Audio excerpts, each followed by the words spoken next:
குரு பிரம்மா குரு விஷ்ணு குரு தேவோ மகேஸ்வர குரு சாட்சா பரபிரம்மா ஜஸ்வைஸ்மி குருவே நமக.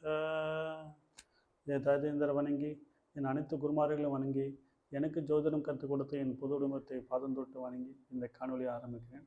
மகாமணி ஏஎல்பி ஆஸ்ட்ரோ யூடியூப் சேனலை சப்ஸ்கிரைப் பண்ண அனைத்து நல்ல உள்ளங்களுக்கும் என் நன்றி கலந்த வணக்கங்கள். சப்ஸ்கிரைப் பண்ணாமல் ஏகப்பட்ட பேர் பார்க்குறாங்க. சப்ஸ்கிரைப் பண்ணிங்கன்னா இந்த மாதிரி ஜோதிடம் சம்மந்தப்பட்ட விஷயங்கள் நான் வீடியோ லான்ச் பண்ணுறப்ப உங்களுக்கு வந்து சேரும். ரொம்ப நாள் ஆச்சு இந்த வீடியோ பதிவு பண்ணுறதுக்கு. சில பல கிளாஸஸ் போயிட்டு இருந்ததுனால என்னால் வீடியோ பதிவு பண்ண முடியல. இப்போ நம்ம ஒரு நிகழ்வை பார்க்கலாம். இப்போ பொதுவாக வந்து ஒரு விஷயம் சொல்லுவாங்க, எண்ணம் போல் வாழ்வு எண்ணம் போல் வாழ்வு அப்படின்வாங்க. எண்ணம் போல தான் வாழ்க்கை அப்படின்னு சொல்லுவாங்க. ஒருத்தர் எண்ணம் எவ்வளோ நல்லா இருந்தால் அவங்க வாழ்க்கை நல்லா இருக்கும் அப்படிங்கிறதுக்கான விஷயங்கள் நம்ம ஜாதகத்தில் பார்க்க முடியுமானா கண்டிப்பாக பார்க்க முடியும். இல்லை எண்ணம் அப்படிங்கிறப்ப வந்து பார்த்திங்கன்னா அவங்களுக்கு லக்னத்தை தான் எடுப்பாங்க. ஓகேங்களா? பிறக்கிறப்போ அவங்களுக்கு அந்த எண்ணம் அப்படிங்கிறது வந்து எம்டியாக இருக்கும். ஏன்னா அப்பா அம்மாவோட எண்ணம் தான் அங்கே அதில் பாலிப்பாங்க. அது குழந்தைத்தன்மை இருக்குது. இந்த வயதுக்கேற்ற லக்கணம் மாறுங்க. இந்த ஏஎல்பி அச்சய இலக்கண பதிவு முறையில் வயதுக்கேற்ற லக்கணம் மாறுங்கிறப்ப வந்து ஒரு 20 வயசுலேருந்து 30 வயசுகளோட எண்ணங்கள் எப்படி இருக்கும், 30லேருந்து 40 வயசுகளோட எண்ணங்கள் எப்படி இருக்கும் அப்படிங்கிற வந்து நம்ம லக்னத்தை நகர்த்தி பார்க்குறப்ப அதில் உள்ள நட்சத்திர பாதங்களில் வச்சு பார்க்குறப்ப நம்ம ஈஸியாக கணிக்க முடியும் அப்படிங்கிறதான் உண்மை. ஓகேங்களா?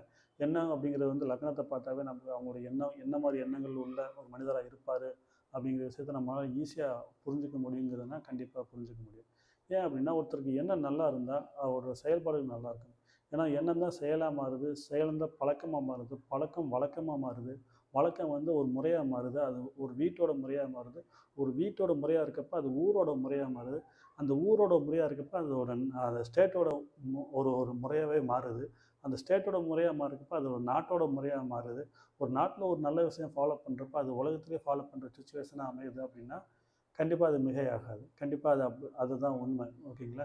அப்போது ஒரு தனி மனிதனோட எண்ணம் நல்லா இருக்கிறப்ப ஒரு உலகமே நல்லா மாறும் அப்படின்னா கண்டிப்பாக அது மாறும். இதுக்கு நல்ல ஒரு சின்ன ஒரு எக்ஸாம்பிளாக சொல்லணும்னா நம்ம ஒரு காமராஜர் ஐயா சொல்லலாம். அவருடைய எண்ணம் எவ்வளோ பெரிய உயர்வானது.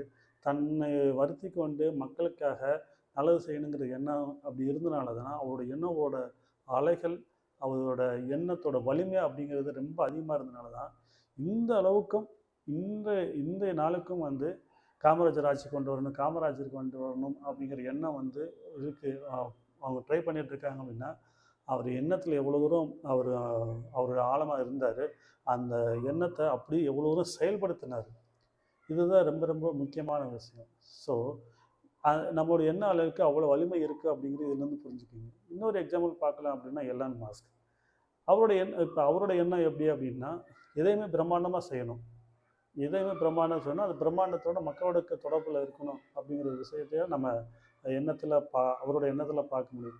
இதில் நம்பர் 1 பணக்காரர் அப்படிங்கிற விஷயத்தில் இருக்காருன்னா அந்த எண்ணம் அவருக்கு இருந்தது, அதுக்கான உழைச்சார், அதை வந்து அச்சீவ் பண்ணார். அது மக்களுக்கு அவர் தன்னை உயர்த்திக்கிட்டார், அவர் மக்களுக்கும் உதவி பண்ணுறாரு, மக்களோட பயன்பாட்டில் அவர் எல்லாத்தையும் வச்சுருக்கிறார். ஸோ காமராஜர் ஐயா வந்து அவரோட எண்ணங்கிறது தன்னை தாழ்த்திக்கிட்டு அவர் மக்களுக்காக விழுந்தார். எலான் மாஸ்க் வந்து தன்னை உயர்த்திக்கிட்டு மக்களுக்காக இருக்கிறார். ஓகேங்களா? ஸோ எண்ணங்கிறது வந்து ஒவ்வொருத்தரோட தன்மையை பொறுத்து மாறும். பட் எதுவுமே வந்து அந்த எண்ணத்தில் நம்ம எவ்வளோக்கு எவ்வளோ ஆழமாக இருக்கிறோமோ அதோட செயல்பாடுகள் மூலம் நமக்கு நல்லது நடக்கும் அப்படிங்கிறது தான் உண்மை. ஓகேங்களா? இதோட தன்மைகளை எப்பப்போ மாறுது அப்படிங்கிற விஷயத்த நீங்கள் ஏஎல்பி ஜோதிட முறையில் நீங்கள் படிச்சிங்க அப்படின்னா உங்களால் உங்களோட எண்ணத்தையும் உங்களோட சூழ்நிலையும் உறுதியாக நல்லா மேனேஜ் பண்ண முடியும்னு சொல்லணும்னா கண்டிப்பாக மேனேஜ் பண்ணலாம். சரி, அனைவரும் இந்த ஏஎல்பி முறையில் ஜோதிடம் படிச்சிங்க அப்படின்னா உங்களுக்கு நல்ல வாழ்க்கை அமையும், வாழ்க்கை மாறும் அப்படிங்கிறது நிதர்சனமான உண்மை. எல்லா வல்ல திருச்செந்தூர் முருகப்பெருமான் எல்லோருக்கும் நல்லது செய்வார். நன்றி, வணக்கம்.